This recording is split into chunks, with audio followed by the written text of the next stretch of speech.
dianggap sebagai kawasan yang tertinggal ke belakang dan kemajuannya lebih perlahan daripada kawasan bandar. Infrastruktur yang terdapat di kawasan luar bandar juga kurang dan tidak lengkap.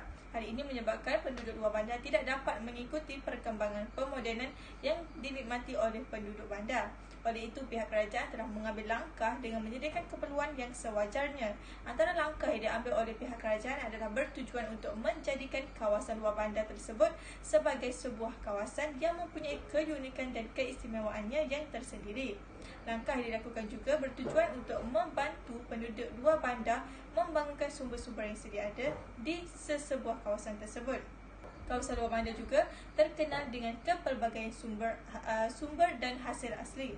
Pembangunan luar bandar atau desa merujuk kepada perkembangan sektor pertanian yang biasanya bersifat tradisional dan mundur dari segi ekonominya. Antara tujuan pembangunan luar bandar dilakukan adalah untuk meningkatkan ekonomi, memastikan kestabilan politik dan kesamarataan budaya sosio-budaya dalam kalangan penduduk di Malaysia. Pembangunan luar bandar juga secara tidak langsung dapat menangani isu kemunduran dan juga isu kemiskinan dalam kalangan penduduk di luar bandar.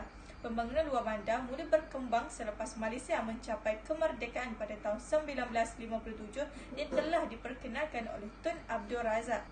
Pembangunan ini bermatlamat untuk membangunkan kemudahan fizikal serta membekalkan kemudahan asas kepada penduduk luar bandar secara meluas. Kawasan luar bandar juga dibangunkan untuk memastikan negara Malaysia menjadi sebuah negara yang maju. Untuk menjadi sebuah negara maju, sektor luar bandar atau desa di Malaysia perlulah dibangunkan seiring dengan pembangunan yang dilakukan di kawasan bandar. Selain daripada pembangunan pertanian industri desa, pembangunan desa juga melibatkan perkhidmatan kebajikan bagi memastikan kemakmuran dan kesejahteraan penduduk di kawasan luar bandar terjamin.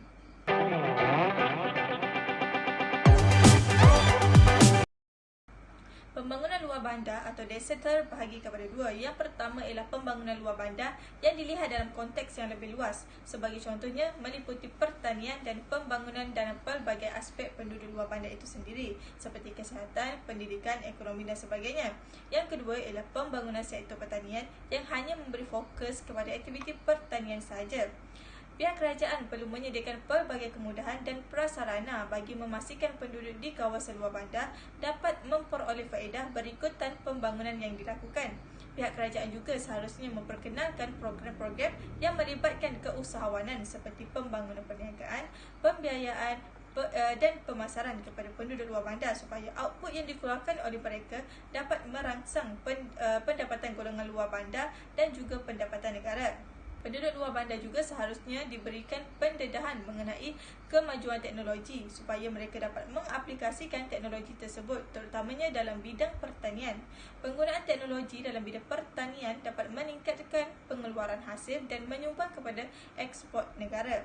Pembangunan luar bandar juga mempunyai tujuannya yang tersendiri. Antara tujuan utama pembangunan luar bandar dilakukan adalah untuk mengurangkan jurang perbezaan antara bandar dan desa, mengurangkan jumlah imigrasi penduduk luar bandar ke bandar, menambahkan produktiviti negara, meningkatkan kemudahan awam di kawasan luar bandar dan juga meningkatkan perkembangan industri-industri di luar bandar. Antara ciri sektor luar bandar ialah masyarakatnya yang bersifat sederhana dan tradisional. Hubungan individu bercorak bersemuka dan tidak formal. Kurang pendidikan. Penduduknya terlibat dengan pertanian dan kurang mempunyai modal. Terdapat 4 pendekatan yang diambil oleh pengkaji dalam melakukan pembangunan luar bandar. Pendekatan yang diambil ialah pendekatan modernisasi, pendekatan analisis markis, pendekatan formalistik dan juga pendekatan substantif. Pendekatan modernisasi menjelaskan bahawa masyarakat boleh dibahagikan kepada dua kategori, iaitu masyarakat tradisional dan juga masyarakat moden.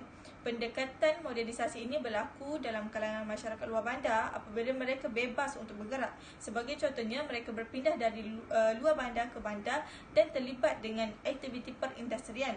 Modernisasi akan berlaku sekiranya seseorang individu itu mempunyai daya pemikiran yang bebas, celik huruf dan terdedah dengan peredaran media massa yang terkini. Walau bagaimanapun, teori ini masih mempunyai kelemahannya kerana masyarakat akan bergantung kepada teknologi moden dalam proses pembuatan. Kesannya berlaku pembazaran sumber tenaga kerana tenaga kerja manusia telah digantikan dengan teknologi moden yang lebih cekap dan pantas. Teori pendekatan Marxis pula mengatakan bahawa proses pembangunan di negara-negara dunia ketiga perlu dilakukan berdasarkan konsep Barat. Di Barat, golongan yang berpengaruh atau berkuasa akan menguasai sumber-sumber utama seperti modal dan sebagainya untuk kepentingan mereka sendiri, sementara yang lemah pula akan ditindas. Hal ini akan menyebabkan ketidakseimbangan ekonomi kerana jurang pendapatan antara golongan berkuasa dan golongan lemah adalah besar. Golongan berkuasa bukan sahaja menguasai sumber-sumber utama, tetapi juga menguasai ekonomi, politik dan budaya. Seterusnya ialah pendekatan formalistik. Pendekatan ini menggunakan kaedah pertukaran. Masyarakat luar bandar merupakan masyarakat yang berani kerana mereka sanggup menerima perubahan dan pembaharuan dalam kehidupan mereka. Tumpuan yang harus diberikan kepada masyarakat luar bandar ialah dari sektor ekonomi dan sosial, bukannya kepada ekonomi sahaja. Pembangunan atau perubahan yang dilakukan mestilah memberikan faedah kepada mereka kerana masyarakat di kawasan luar bandar lebih mementingkan kepada hubungan sosial. Sekali ialah pendekatan substantif. Dalam pendekatan ini, asas bagi masyarakat luar bandar ialah bersifat konservatif dan tidak cukup berani untuk mengambil risiko. Namun, sikap masyarakat di kawasan luar bandar ini dikatakan telah berubah. Perubahan sikap dalam kalangan masyarakat luar bandar ini telah berlaku secara beransur-ansur. Bagi mereka yang menyokong pendekatan ini, percaya bahawa pembangunan yang dilakukan di kawasan luar bandar perlulah beransur-ansur dan tidak berlaku secara mendadak supaya masyarakat di kawasan luar bandar dapat menyesuaikan diri mereka dengan perubahan yang berlaku.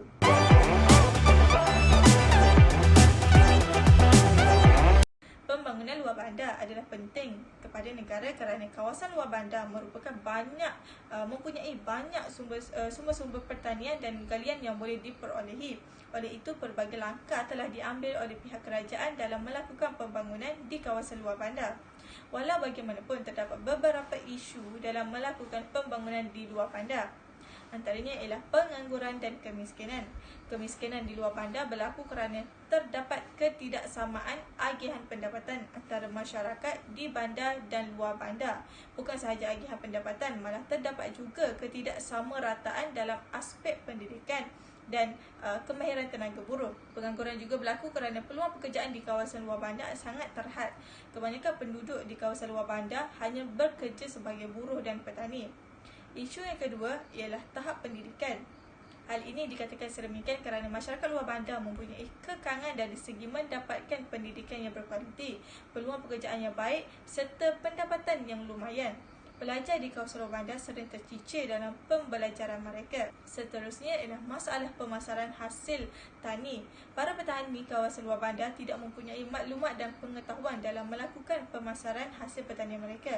Mereka hanya memasarkan hasil yang diperolehi itu dalam skala yang kecil sahaja, sedangkan mereka boleh membesarkan lagi kaedah pemasaran hasil tani mereka sehingga ke tahap yang paling tinggi. Di samping itu, masalah-masalah lain dalam melakukan pembangunan di kawasan luar bandar ialah masalah pemilikan dan kekurangan tanah, masalah teknologi rendah, masalah kaedah pengeluaran yang tidak efisien, masalah kemiskinan dan kekurangan modal dan juga masalah penghijrahan tenaga buruh dari desa ke bandar.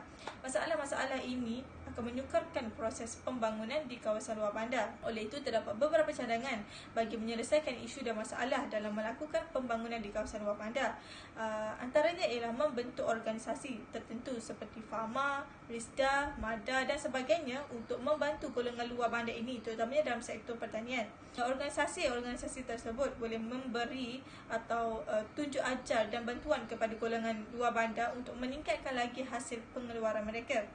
Alat-alat teknologi moden juga perlu diperkenalkan kepada petani di kawasan luar bandar, kerana penggunaan teknologi moden ini dapat meningkatkan pendapatan dan menurunkan kadar kemiskinan dalam kalangan penduduk luar bandar.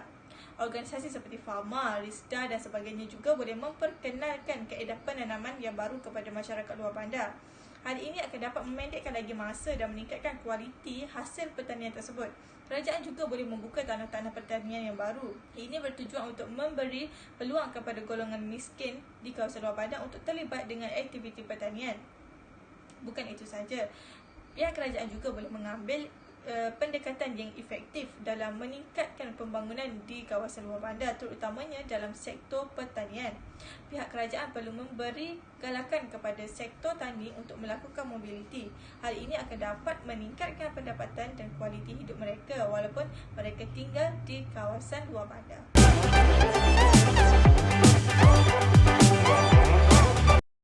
Pembangunan luar bandar merupakan salah satu aspek yang penting dan perlu diberi penekanan kerana banyak faedah yang diperolehi melalui pembangunan tersebut, terutamanya dalam sektor pertanian. Sektor pertanian ini akan menyumbang kepada sektor perindustrian negara.